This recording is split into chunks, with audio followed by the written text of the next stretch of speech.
Good morning students, कैसे हैं आप लोग। आशा करता हूँ अच्छे ही होंगे। अभी तक आपकी बायोलॉजी की वीडियो नहीं बन रही थी।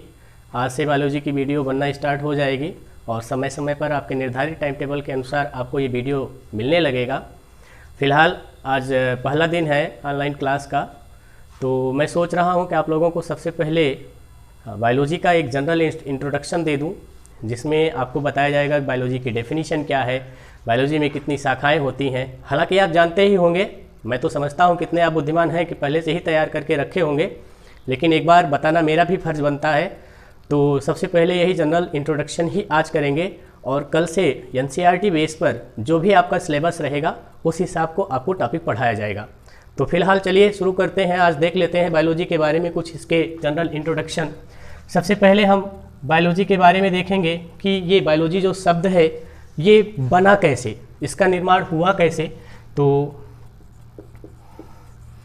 जो ये शब्द बायोलॉजी है या जीव विज्ञान जिसे कहते हैं हिंदी में, ये ग्रीक भाषा के दो शब्दों से मिलकर के बना हुआ है। पहला शब्द है बायोस, जिसका अर्थ होता है लाइफ, और दूसरा शब्द है लॉगस, इसका मतलब होता है स्टडी।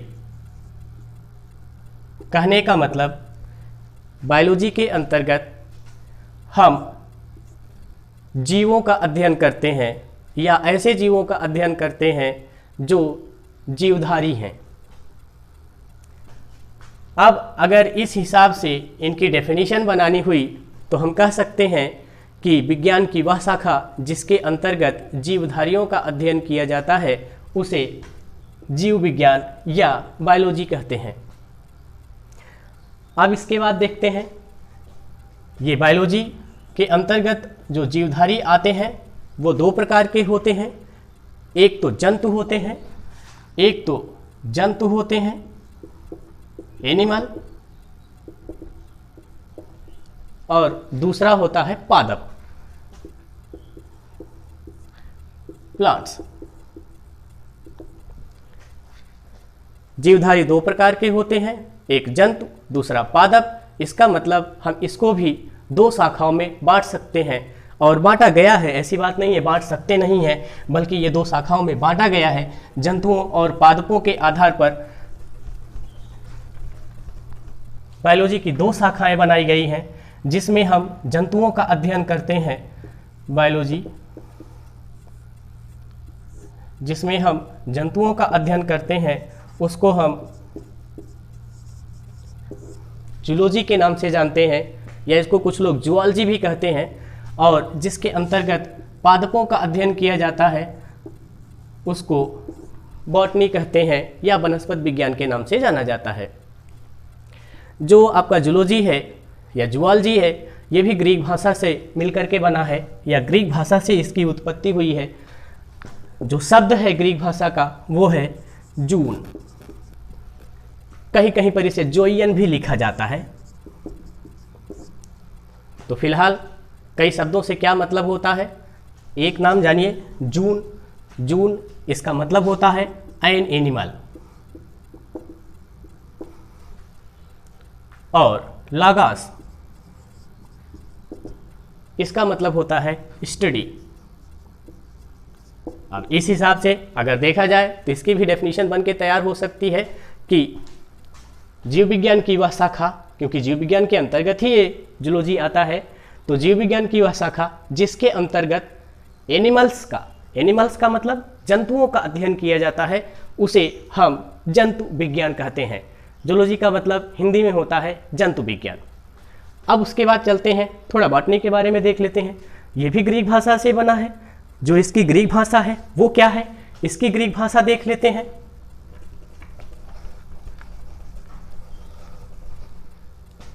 इसकी ग्रीक भाषा है, कुछ इससे मिलता जुलता ही है, बोटैनी।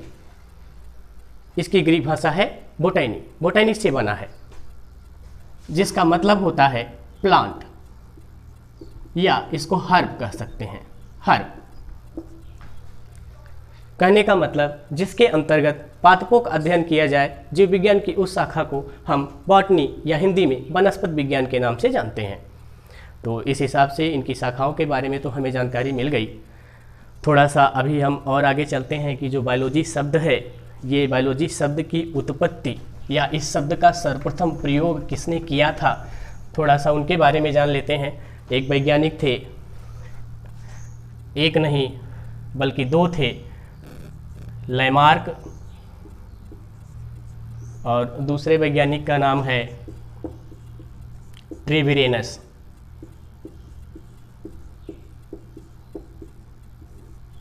लगभग 1802 ईस्वी की बात है, इन्होंने बायोलॉजी शब्द का प्रयोग किया था और इस शब्द के प्रयोग के बाद से इस पर बहुत सारे रिसर्च चलते रहे और ये विज्ञान, जीव विज्ञान धीरे धीरे विकास करता रहा।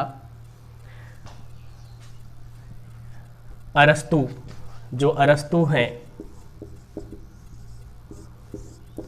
ये जीव विज्ञान के जनक कहे जाते हैं। जीव विज्ञान ही नहीं बल्कि विज्ञान के भी जनक कहे जाते हैं। हालांकि ये फिलासफर थे और इनकी जो जीवन अवधि है वो 384 बीसी से लेकर के 322 बीसी है। ये इनकी जीवन अवधि है, जो कि आप देखते हैं कहीं भी जहाँ पर अरस्तु लिखा होता है,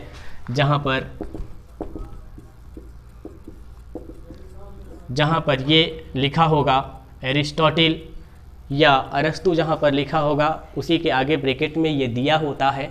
यहाँ पर बीसी का मतलब होता है before Christ, before Christ.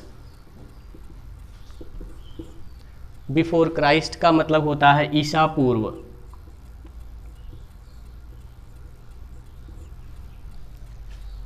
Isa Masih के जन्म से पूर्व की जितनी अवधि है उसको ईसा पूर्व के नाम से जाना जाता है या बिफोर क्राइस्ट कहते हैं, शॉर्टकट में उसको बीसी से लिख दिया जाता है। तो जो इनका जन्म हुआ था वो 384 ईसा पूर्व में हुआ था और इनकी जो मृत्यु हुई थी वो 322 ईसा पूर्व में हुई थी।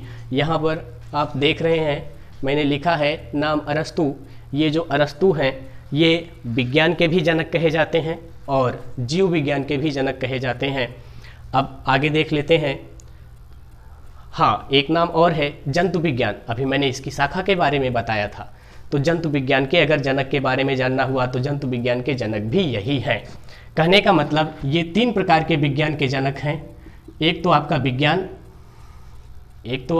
विज्ञान जो सामान्य विज्ञान है, दूसरा जीव विज्ञान और तीसरा जंतु विज्ञान। इसमें से किसी भी विज्ञान के अगर जनक का नाम पूछा जाता है तो आप अरस्तु बता सकते हैं, यही सही है। अगले जनक के बारे में देख लेते हैं। वनस्पत विज्ञान बचा हुआ है। वनस्पत विज्ञान के जनक के बारे में देख लेते हैं, वो कौन थे।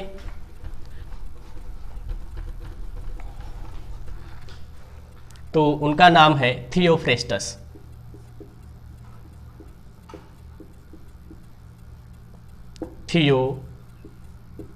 थियोफ्रेस्टस। हाँ, इनकी जीवन अवधि के बारे में अगर देखें तो 370 बीसी से 287 बीसी इनकी जीवन अवधि है। एक चीज़ आपको और बताना चाहेंगे, अगर ईसा मसीह के जन्म से पूर्व को हम ईसा पूर्व लिखते हैं या बीसी बिफोर क्राइस्ट लिखते हैं तो ईसा मसीह के बाद के समय को हम किस हिसाब से क्या लिखते हैं, उसको ईस्वी में लिखते हैं। ईस्वी या दूसरा नाम है एडी।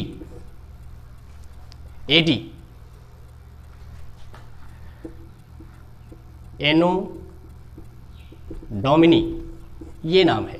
ईस्वी, एडी या एनो डोमिनी कहते हैं। ये लैटिन भाषा है, एनो डोमिनी। तो ये तो हुआ समय काल को प्रदर्शित करने वाले इंडिकेशंस, मतलब संकेत के बारे में ज़्यादा ध्यान ना दीजिए। यहाँ पर बीसी ही देखिए क्योंकि आपको बीसी ही मिलता है। जब आप रीजनिंग वगैरह हल करेंगे तो उसमें कैलेंडर जहाँ दिया होता है वहाँ पर आपको थोड़ा बहुत एडी और बीसी के बारे में जानकारी मिल जाएगी।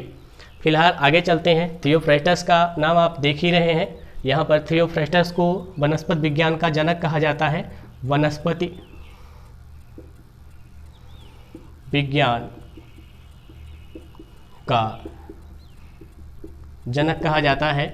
इसको कहीं पर आप लोग नोट कर लीजिएगा और याद कर लीजिएगा, ये सब जानकारी बहुत ही ज़रूरी होते हैं।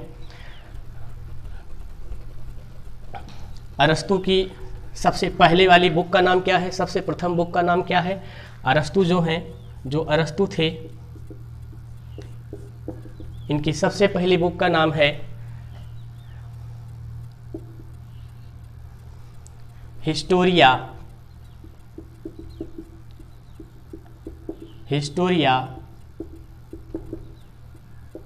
एनिमेलियम। हिस्टोरिया एनिमेलियम।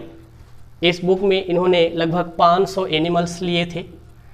500 एनिमल्स लिया था और इन सभी एनिमल्स का इन्होंने अध्ययन किया, उसके स्वभाव के बारे में अध्ययन किया, उसके स्वभाव के बारे में अध्ययन किया, उसका वर्गीकरण किया और साथ ही साथ मुर्गी के अंडे के भ्रूणी विकास का भी वर्णन किया। मतलब जो मुर्गी होती है, मुर्गी के अंडे में भ्रूणी विकास का अध्ययन इन्होंने इसी बुक में किया था। वर्णन लिख देते हैं, वर्णन किया था, भ्रूणी विकास का वर्णन किया था इसी बुक में, हिस्टोरिया एनिमेलियम में। और यहीं से सर्वप्रथम जीव विज्ञान की शुरुआत हुई थी इनकी इसी बुक से। उसके बाद ये आगे बढ़ता रहा। तो अरस्तु के बुक का नाम क्या है? हिस्टोरिया एनिमेलियम। इसके अंतर्गत इन्होंने क्या किया था? 500 एनिमल्स को लेकर के उसके स्वभाव, उसके रंग रूप आदि को देखते हुए उसका वर्गीकरण किया था तथा मुर्गी के अंडे में भ्रूणीय विकास का वर्णन किया था हिस्टोरिया एनिमेलियम नामक पुस्तक में। इस तरह से आगे चलते हैं, थोड़ा सा थियोफ्रेस्टस के बारे में देख लेते हैं। उन्होंने भी एक बुक का निर्माण किया था और बॉटनी का विकास किया था इस बुक से। थियोफ्रेस्टस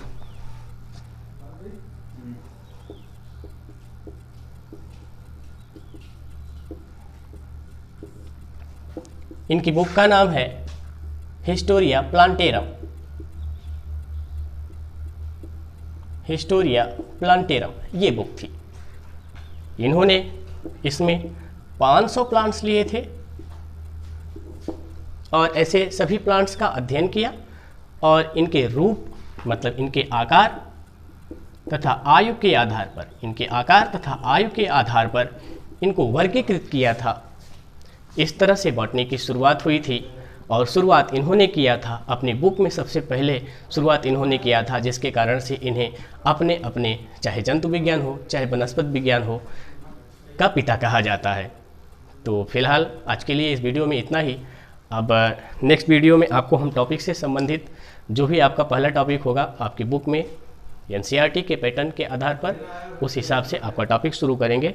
तब तक के लिए धन्यवाद। आप इतना वीडियो देख करके नोट बना लीजिए।